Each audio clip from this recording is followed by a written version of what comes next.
Hello students of class 8.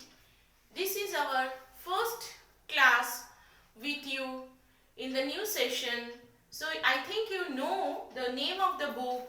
The name of the book is same like others class, that is School Geography Arun Shankar Pal. I will teach you the first chapter, that is rocks, with you. Okay, for my part I will start rocks. So this is our first video. So please take out one pencil and open your book and sit. So first chapter is rock, page number 45. Rocks. Definition of rocks. Rocks are naturally formed homogeneous and heterogeneous aggregate of minerals, particles which are either formed of a single element or more than one element. So what is rock? Rock are homogeneous or heterogeneous. Homogeneous means consist of same minerals, heterogeneous means different minerals, and it composed of single element or more than one element, and it is a naturally formed thing. It is a natural rock formed naturally. It is not formed by human being, it is formed in the nature. Underline these two lines. Definition of rock. There are 88 elements.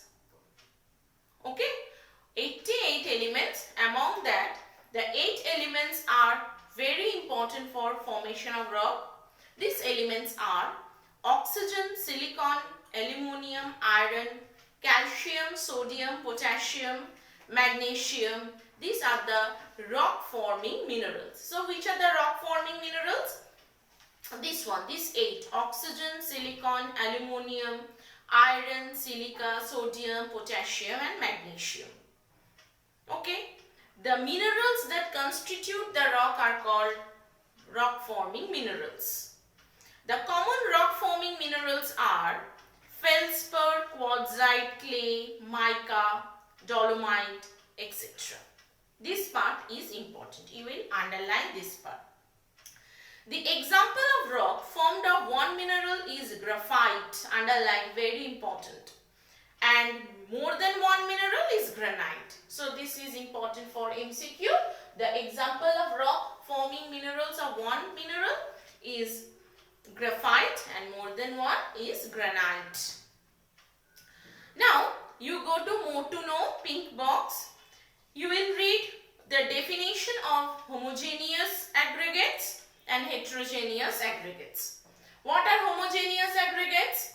The homogeneous aggregates means all the elements present in equal ratio everywhere. Homogeneous means homo means same. All the minerals are present in equal composition.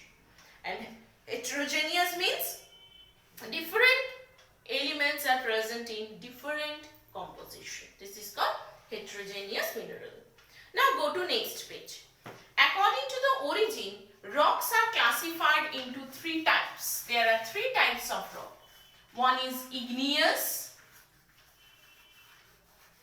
one is sedimentary, and one is metamorphic. These are the 3 types of rocks. One is igneous, one is metamorphic, one is sedimentary. We have to read each one in detail about its formation, classification, characteristics, example, everything one by one in detail. So first we will start igneous rock. So first we will read igneous rock. The word igneous has been derived from the Latin word ignis, meaning fire. The word igneous has been derived from the Latin word ignis, meaning fire. So igneous rocks are of fiery origin. The word igneous has been derived from the Latin word ignis, means fire. Igneous are of fiery origin. Millions of years ago, when the earth was born, it was just a ball of gas. Due to release of heat and hot molten material, they cooled down and solidified. The igneous rocks are the first formed rock on the surface of the earth, so they are also known as primary rock. Igneous rock rocks are also known as primary rock. So why igneous rocks are called primary rock? Because they are the fast formed rock on the surface of the earth. Igneous rock does not contain any layers, so they are called unstratified rock. Igneous rock does not contain any fossil. About 80% of the earth's surface is made up of igneous rock. This is about the origin of igneous rock. Now the classification. Igneous rock are classified into two parts. One is intrusive igneous rock. One is extrusive igneous rock. These are the two parts of igneous rock. Intrusive and extrusive. Intrusive igneous rock means within. In means within. When hot and molten material cool and solidified at a great depth, it is called intrusive igneous rock.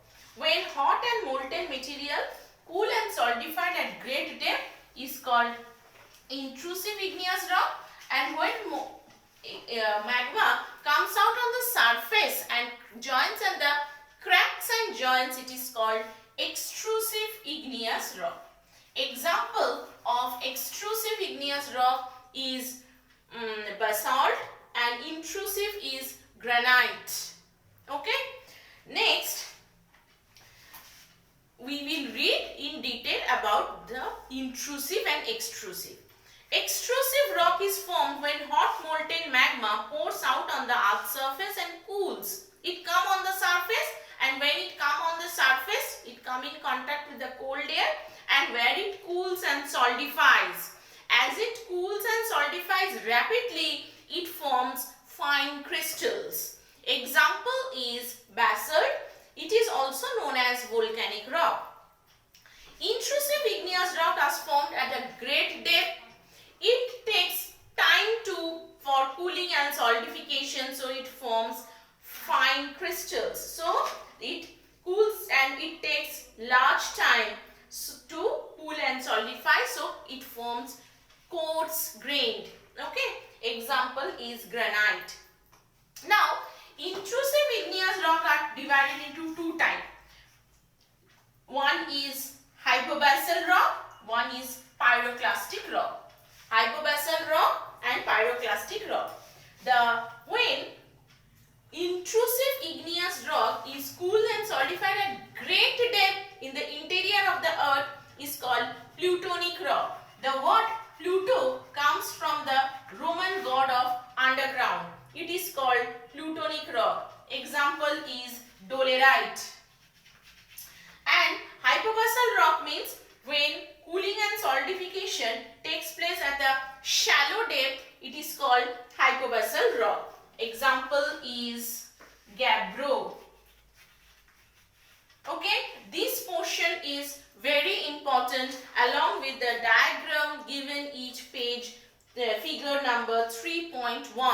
This portion is important. Now, the intrusive and extrusive igneous rocks classification and formation is done. In the next video, we will continue this chapter. Thank you, class.